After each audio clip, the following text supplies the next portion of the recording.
each time I come to this place, if I have dinner here, or I talk to somebody, or I listen to a dialogue, or I talk to Natalie, or whatever, I have a sense that there is thinking going on here.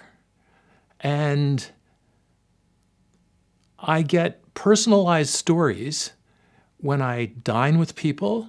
I ask them about how they're interacting with Toronto, if they're from away, how their discipline is going, what the university is doing for them, how they are performing, what their area of research is. This is like a treasure trove. It's like opening a treasure box. And you look in and all of these ideas come out. Beautiful.